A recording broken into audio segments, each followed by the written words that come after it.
Good afternoon. I am Vanessa Thomas with the 4 o'clock news on the street 919 FM and online Facebook and YouTube, sponsored by TN Tech, the power to make it work. In the headlines, Tutor wants the CMO to say if it's safe to go ahead with the SEA. Guyana not accepting TNT flood relief offer. Internationally, no Canada entry exemption for those vaccinated with Sinopharm. And now the news in detail. The TNT Unified Teachers Association is still hoping for a postponement of the SEA exam on July 1st because of high COVID-19 figures. In an attempt to reassure teachers, especially those who are yet to receive their second doses of the COVID-19 vaccine, Tutor President Antonia Tikia de Freitas has challenged Chief Medical Officer Dr. Roshan Parasram to come out and say if it is safe and acceptable for this cohort of people to be out and about in public. The Tutor president said having people vaccinated with the first dose and going out to supervise is a concern in terms of their level of immunity.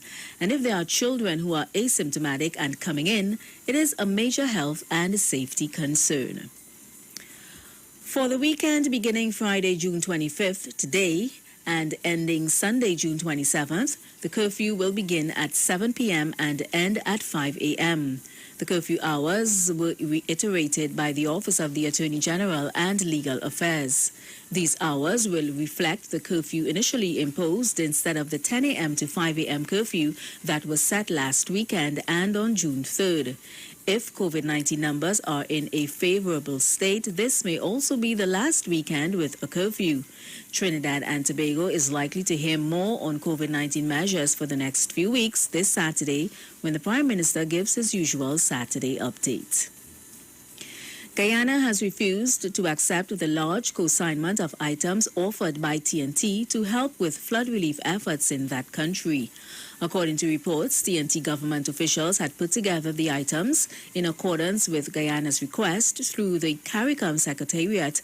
But when this country made contact to work out the logistics for delivery, TNT was told the items were unnecessary.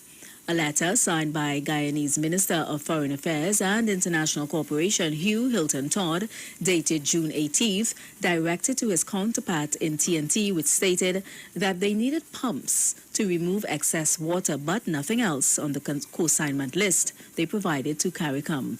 Todd in the letter expressed the sincere gratitude of the Guyanese people in the face of the severe flooding affected regions in Guyana, but added that they wish to advise that the critical items at this time is for pumps to meet the urgent demand for enhanced drainage capacity.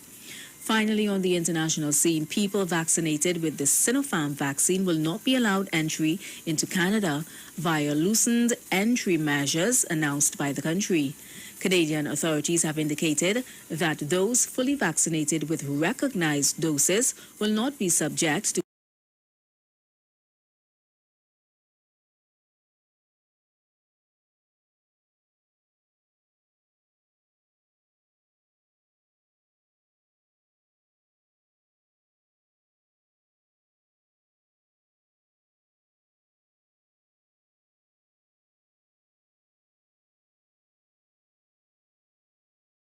quarantine or PCR testing on the 8th day after arrival.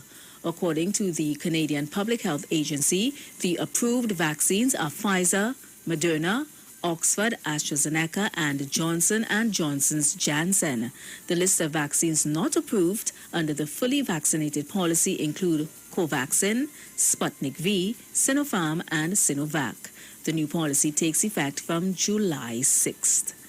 And that was the 4 p.m. news on the street 919 FM and online Facebook and YouTube, sponsored by TN Tech, the power to make it work.